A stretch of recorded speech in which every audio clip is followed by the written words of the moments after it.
Hi friends, welcome to my channel. நம்ம சேனலில் இன்றைக்கி சம்மரில் சாப்பிட்றதுக்கு ஒரு அருமையான கீரை ரெசிபி தாங்க எப்படி செய்கிறதுன்னு பார்க்க போகிறோம். சம்மர் டைமில் எவ்வளோ தான் தண்ணி குடித்தாலும் உடம்புல இருக்கிற ஹீட்டு குறையாதுங்க. அதுக்கு அடிஷ்னலாக இந்த மாதிரி கீரை இதெல்லாம் சாப்பிடும்போது உடம்போட ஹீட்டு ரொம்பவே குறையுங்க. அதுவும் இந்த கீரை பார்த்திங்கன்னா உடம்புல இருக்கிற ஹீட்டை ரெடியூஸ் பண்ணுறதுக்கு ரொம்ப ஹெல்ப் பண்ணும். அது மட்டும் இல்லை, சம்மர் டைமில் நிறைய பேருக்கு கண் எரிச்சல்லாம் ஜாஸ்தியாக இருக்கும். அவங்களாம் இந்த கீரையை சாப்பிடும்போது கண்ணுக்குமே ரொம்பவே குளிர்ச்சியாக இருக்குங்க. சிறுகீரை தான் நான் இன்றைக்கி எடுத்துருக்கிறேன். சிறுகீரையும் பருப்பும் சேர்த்து ஒரு அருமையான கூட்டு ரெசிபி தான் எப்படி செய்கிறதுன்னு பார்க்க போகிறோம். கீரையை வெறுமனே செய்து கொடுத்தோன்னா குழந்தைங்களும் சரி பெரியவங்களும் சரி விரும்பி சாப்பிட மாட்டாங்க. அவங்களுக்குலாம் இந்த மாதிரி பருப்போடு சேர்த்து கொடுத்து பாருங்கள், அவ்வளவு நல்லது.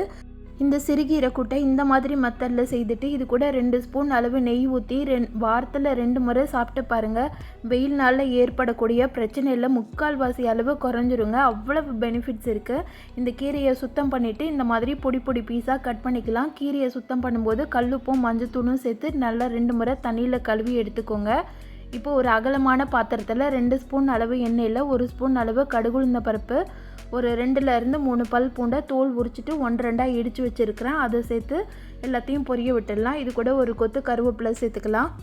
கருவேப்பிலை பொரிஞ்சு வந்தோடனே முக்கியமாக சின்ன வெங்காயம் சேர்த்துக்கோங்க. 2 கைப்பிடி அளவு சின்ன வெங்காயம் தாராளமாக சேர்த்துக்கோங்க. இது கூட 2 காஞ்ச மிளகாவை கில்லாமல் முழுசாக சேர்த்துருக்குறேன். எல்லாத்தையும் சேர்த்துட்டு ஒரு 1 நிமிஷத்துக்கு வதக்கி விட்டாலே போதும். சின்ன வெங்காயமும் பார்த்திங்கன்னா உடம்புக்கு ரொம்பவே குளிர்ச்சி தரக்கூடியதுங்க. எல்லா நேரமும் நம்மளால் சின்ன வெங்காயம் யூஸ் பண்ண முடியலன்னா இந்த மாதிரி சம்மர் டைமில் மட்டுமாவது யூஸ் பண்ணுங்கள், ரொம்ப நல்லது. இது கூட நம்ம பொடியாக கட் பண்ணி வச்சுருக்கிற கீரையை சேர்த்துக்கலாம். ஒரே ஒரு பச்சை மிளகாய் மட்டும் 1-2 கீரி வச்சுருக்கிறேன், அதை சேர்த்துக்கலாம். தக்காளி பழம் நல்ல பழுத்த பழமாக 2 பழம் எடுத்துருக்கிறேன், அதையும் சேர்த்துட்டு அந்த தக்காளியில் உள்ள ஈரப்பதம் போகிற வரைக்கும் வதக்கி விட்டுக்கலாம்.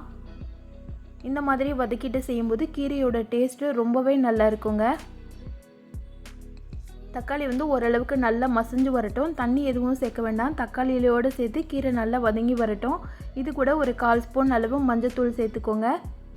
ஒரு 1 ஸ்பூன் அளவு பெருங்காயத்தூள் சேர்த்துக்கோங்க. தக்காளி நல்லா வதங்கி வந்ததுக்கப்புறமா ஒரு 2 கைப்பிடி அளவு தண்ணி சேர்த்து கீரையை நல்லா வேக வச்சு எடுத்துடலாம். கீரையை வேக வச்சு எடுத்தோன்னா தான் குழந்தைங்களுக்குலாம் டைஜஷன் ப்ராப்ளம் இல்லாமல் இருக்கும். வயசானவங்க சாப்பிடும்போதுமே எந்த பிரச்சனையும் இல்லாமல் இருக்கும். அதனால் கீரையை நல்லா வேக வச்சிடலாம். இது வேகிறதுக்கு பார்த்திங்கன்னா ஒரு 2லேருந்து 3 நிமிஷத்துக்குள்ளேயே நல்லா வெந்து வந்துடும். கையில் எடுத்து கிள்ளி பார்த்திங்கன்னா கீரை நல்லா கிள்றதுக்கு ஈஸியாக வரணும். இப்போ பார்த்திங்கன்னா துவரம் பருப்பும் பாசிப்பருப்பும் நான் வேக வச்சு எடுத்து வச்சுருக்கிறேன். 1/2 டம்ளர் அளவு துவரம் பருப்பு, 1/2 டம்ளர் அளவு பாசிப்பருப்பை குக்கரில் 1 ஸ்பூன் அளவு பெருங்காயத்தூள், 1/2 ஸ்பூன் அளவு மஞ்சத்தூள், 1/2 ஸ்பூன் அளவு சீரகம் சேர்த்து வேக வச்சு எடுத்துக்கோங்க. இப்போ கீரையில் நம்ம ஊற்றின தண்ணியெல்லாம் வற்றிட்டு கீரை நல்லாவே வெந்து வந்திருக்கு. தக்காளியும் பாருங்கள் நல்லாவே மசிஞ்சு வந்துருச்சு. இது நல்லா வதங்கி வந்ததுக்கப்புறமா இது கூட ஒரு 1/2 ஸ்பூன் அளவு சாம்பார் பொடி சேர்த்துக்கோங்க. சாம்பார் பொடி இல்லாதவங்க குழம்பு பொடி இருந்ததுன்னா அது சேர்த்துக்கோங்க. இப்போ கீரைக்கும் பருப்புக்கும் தேவையான அளவு உப்பு சேர்த்துக்கலாம். சேர்த்துட்டு ஒரு 1 நிமிஷத்துக்கு வதக்கி விட்டுடுங்க.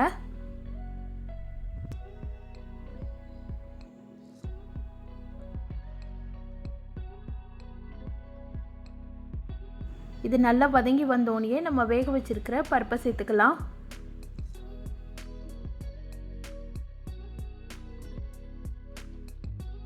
பருப்பு சேர்த்துட்டு ஒரு 1 நிமிஷத்துக்கு நல்லா எல்லாத்தையும் ஒன்றா ஈவனாக கலந்து விட்டுடுங்க. இது நல்லா கொதிச்சு வரட்டும். இந்த டைமில் உப்பெல்லாம் சரியாக இருக்கான்னு சொல்லி செக் பண்ணிக்கோங்க. நான் காரம் கம்மியாக தான் போட்டிருக்கிறேன். வெயில் நேரத்தில் முடிஞ்ச வரைக்கும் காரத்தை அவாய்ட் பண்ணிடுங்க, அப்போ தான் ரொம்ப நல்லது. இப்போ பருப்பும் கீரையும் சேர்ந்து நல்லா கொதிச்சு வர ஆரம்பிச்சிருச்சு பாருங்கள். தண்ணியோட அளவு ஜாஸ்தி இல்லாமல் பார்த்துக்கோங்க. இந்த டைமில் ஸ்டவ்வை மீடியம் ஃப்ளேமில் வச்சுட்டு ஒரு மத்து இருந்ததுன்னா மத்து வச்சு கடைஞ்சி விட்டுடுங்க. ஆல்ரெடி நம்ம கீரையை கட் பண்ணிட்டு தான் சேர்த்துருக்குறோம். அதனால் கீரை நல்லாவே மசிஞ்சு வந்திருக்கும். குழந்தைங்கள்லாம் தனியாக தூக்கி போடாமல் இருக்கணும்னா இந்த மாதிரி மத்து வச்சு கடைஞ்சி விட்டிங்கன்னா கீரையும் பருப்பும் நல்லா மசிஞ்சு வந்துடும்.